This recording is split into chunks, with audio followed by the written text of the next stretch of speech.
lot about disruption all of this morning. And in my generation, in my time, disruption was not the norm. It was an accident. So we were taught to follow rules, follow conventions, obey. Obey was the word. Obey your seniors, obey your teachers, and follow the diktats of society.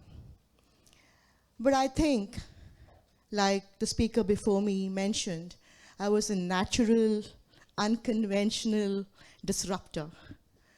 Because I remember very young in life that my mother used to say that if you have to make her do what we want her to do, you have to tell her to do exactly the opposite.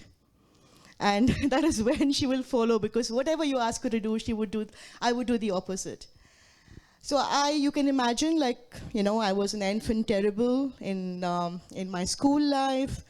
I was also suspended from school for being over-talkative, for having, challenged authority.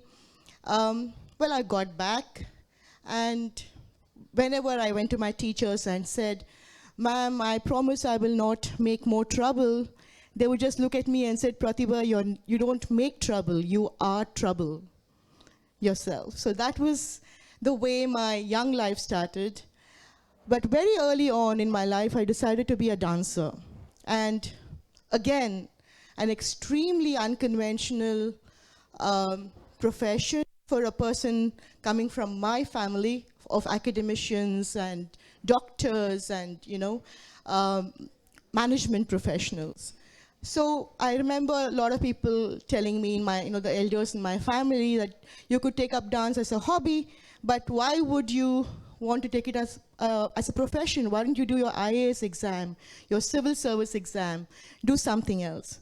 Well, I chose to do mass communication, and I did, start writing because I found a lot of freedom and creativity in expressing what I had to say. Of course, a lot of my writing didn't get published because the editors were too afraid to, publish that. And once that it got published, there was a sort of a riot in Bangalore because it was someone perceived it as anti-Muslim or anti-Islam or something. My piece of writing, I had to apologize. But what I'm trying to tell you is that even if you heard a lot of us standing here saying that, we have followed the unconventional path, we've done things unconventionally, you must realize that what is needed for success is, one, passion. You have to follow your passion, whatever it be. I mean, whether you want to be a mountaineer, you want to be a dancer, you want to be a musician, you want to be an academician, you want to be a journalist, or whatever you want to be, you have to follow your heart, you have to follow your dream, you have to follow your passion. Number two, you have to have the internal discipline to be able to see through your passion. It is not like, no, one day I'll do this, next day I'll do something else, the third day I'll do something else, let me just look around, let me see if this is suitable for me, whether, this gives me happiness. No, you have a passion, you follow the passion, you have the discipline to make a success of your passion, whatever it be.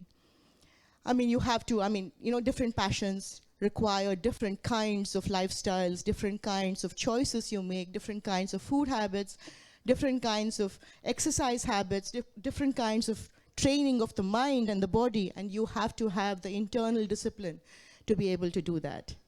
And three, you have to have a commitment to your own chosen field, whatever it be. You want to, save tigers, you want to be a vegan, you want to be, like I said, anything you want to be, you have to have a commitment.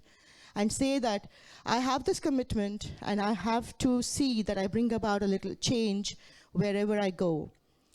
And four, you have to be able to stand up to authority and tell them when they are wrong.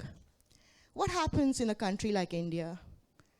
Almost 75 to 80% of us are compliant to systems that are already set up.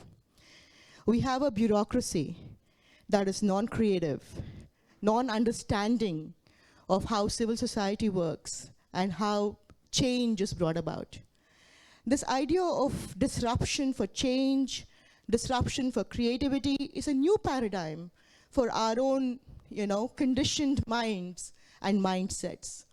So if you have to go to someone and say, let's all be stakeholders in this, let's all be collaborators and bring about a change, because change is moving away from the status quo. Change is trying to have, a geopolitical kind of a shift, a cognitive shift in what people believe or have believed for generations. And so you'll have to be able to have a very strong point of view to be able to put it across and, convince the other person that, yes, this is what I, want to do. So, yes, I'm a classical dancer, a Bharatanatyam dancer, a conventional dance form, but, I've had the most unconventional, life choices that I have made. And I always say that in me, I bridge classicism and contemporaneity, because most of not you, when I say I mean the larger world, views classical dancers as prototypes. They have a perception about them. And I think, have changed that perception of a classical dancer. And I find it in me. I mean, I don't want to do it like deliberately, but that is the way I am, and that is the way I have lived. So in 2007, when I went up to all the government agencies, the prime movers in the world of culture, like the Ministry of Culture, the Ministry of External Affairs, and all the other bodies that come under it, and then say, let's have a collaborative festival for India, which could brand India, which could be India's signature arts festival, and we could bring the multiple arts of the world to India, while simultaneously showcasing the multiple arts of India to the world. And they all said it's not possible, because Sangeet Natak Academy does not talk to Lalit Kala Academy, Ministry of Culture does not talk to Ministry of Tourism, then somebody else does not talk to the External Affairs Ministry, the ICCR, and things like that. I said, why? They said, no, we have our own programs, our own schemes, and our own ways of functioning. I said, fine. So, we have an NGO, I have an NGO, I will head it, I will be the coordinator, I will be the festival director. I'll give you a new paradigm to organize festivals. All that they have to do is to follow their mandate, but we bring them under an umbrella festival, which will brand India as a soft power. And this was in 2007, when India's economic story was on the rise. And we said that its cultural story also has to be, publicized all over the world. It was tough, because like I said, changing mindsets, changing people takes a lot of time. But I always believe that just because, the other person does not recognize me or does not understand me, does not mean that I'm not valid or what I'm saying is not valid. So we put up the first festival in 2007, and now on December 1st, we are launching the 12th edition of the Delhi International Arts Festival. We have artists from 21 countries in India, and we have almost 250 artistic groups from all over the world that will come and perform over the next, over the 10 days of the festival, from 1st of December until the 10th of December. Again, we've had problems with ministries, because ministries and government organizations are income independent, and you have to go on convincing everybody what to do. But I think that when you are, talk about stakeholders, you talk about collaborators, and leveraging your asset, our biggest asset is culture. Our biggest asset is our people.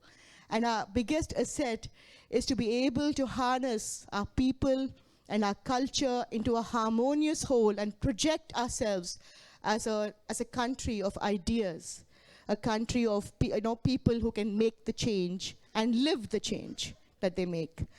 So that is the purpose behind the Delhi International Arts Festival. And now, 12 years in its journey, it's recognized as one of the 15 most important festivals in the world. And this, I think, is a huge achievement, considering that it's run by a small NGO which does not have, budgeted funds, and which goes from ministry to ministry, giving out schemes and letters and proposals and trying to change mindsets on and on. So children, basically what I want to tell you is that your idea is important, your commitment is important, your discipline to see your commitment through is important. So disruption is not just talking in class. I mean, that's not fun.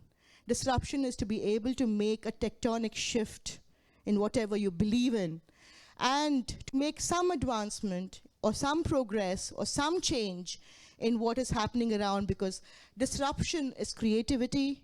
Disruption is challenging convention, challenging authority, which is good when it's well-intentioned, but bad when it is just meant to disrupt everything around you.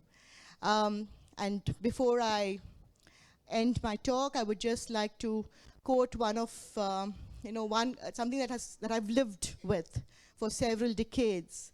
It said, it's not important to just exist, but it's important to live, because a lot of us just exist and follow the norm, but when you live, you follow your heart, your passion, and your dream, and it's very, very important to live your dream. Thank you very much.